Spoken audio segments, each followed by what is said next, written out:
My name is KWAME ONWUACHI, and I'm the executive chef of Kith and Kin in Washington, D.C.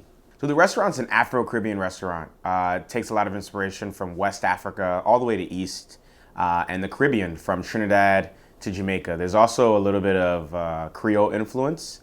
I have family from New Orleans, Jamaica, Trinidad, and Nigeria. So you'll see a little bit of everything in there. My mother inspired me to become a chef. I know it's very cliche, but my mother was a chef. She still is to this day. And she operated a catering company from her house, and I was one of her first employees.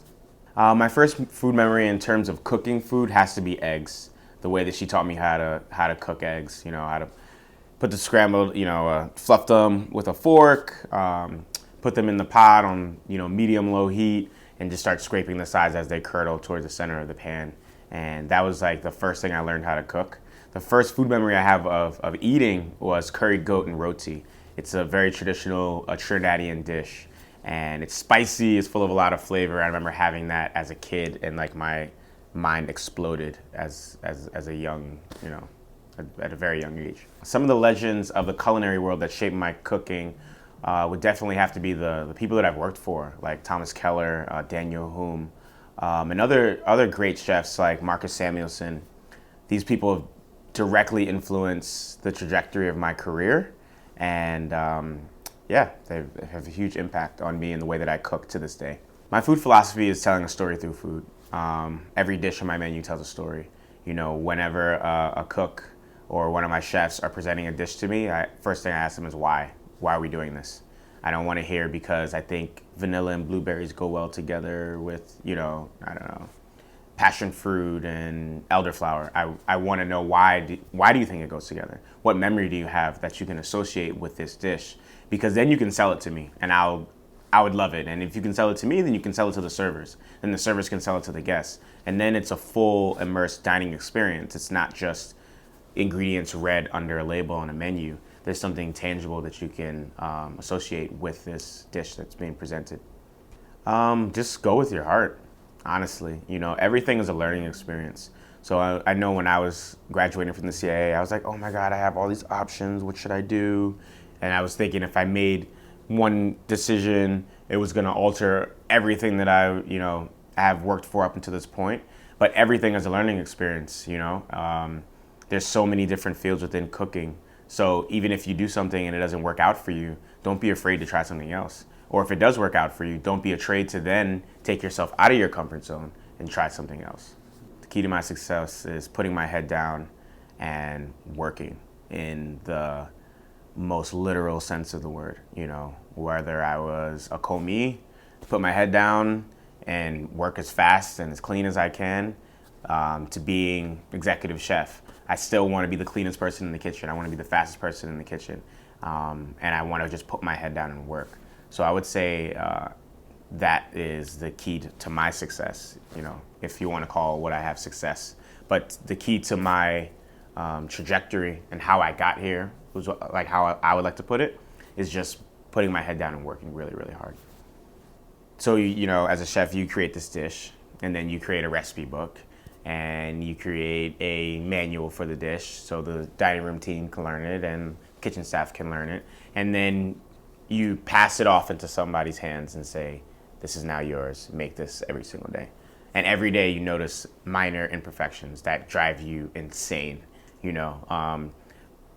So it's really tough to nurture that communication and foster an environment where everyone will be able to speak up if they have a good idea.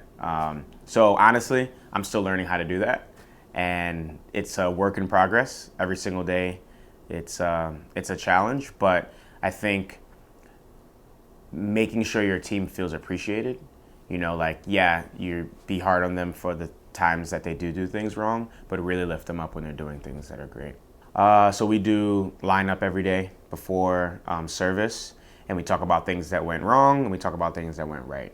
And I do one-on-ones with my staff pretty much every month or so, and I talk about things that they need to work on, and I always follow up with a lot of positive reinforcements. Mm-hmm. It's a tough field right now, honestly. The workforce is a lot different than when I was coming up in the kitchen. There was a lot of, like I said, put your head down mentality, and now there's a lot of opportunities within the culinary industry. So not many people want to work their way up anymore. They want to just come into a sous chef position or a chef position. So it's really identifying what really inspires people, because everyone's different. Some people can be pushed and yelled at in order for them to work faster. Some people can't be. Some people need to be coddled. Some people need to be just constantly told that they're doing well. So it really depends on the person, and that's one of the things about being a chef that you don't learn about in culinary school, or even when you're working your way up through the ranks. There's a lot of things that the chef doesn't really disclose with everyone, that you're kind of like a psychologist as well. And everyone's going to come to you with their problems, every single day, and you're going to see a cook walk in and you're going to know it's going to be a bad day or a good day by the way that they're walking in. And it's a way, and that's your moment in which to inspire. Whether they're having a bad day, how to bring them out of that, or they're having a good day to keep them in those spirits. Yeah, I do. I mean, I have a staff of 25 cooks, 3 sous chefs, and we have a lot of turnover. A lot of people don't really understand what they're getting themselves into, when we're making everything from scratch, because we don't say that on the menu. We're not like house-made aioli, house-made pickles, house-made buns, house-made this. That's just the right way to cook in my eyes, so we don't need to project that. So when people come, they don't know it's that intense. And some people stay and some people leave, but some of the people that stay do really, really well. And it's identifying those people and encouraging those people. So when the people that are on their way out and they don't really understand, like, this is really, really hard, I'm like, well, look at this person. They went through the same things you went through, and they stuck it out, and they did really, really well. And now they're junior sous chef, or they're a sous chef.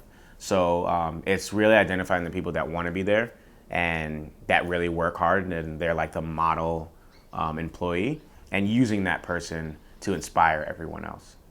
Things like this, I reset and refresh with moments like this, when I can come and step away from the restaurant and see the food that I'm doing in a whole different setting and see how like positively it's received, and then go back and kick ass.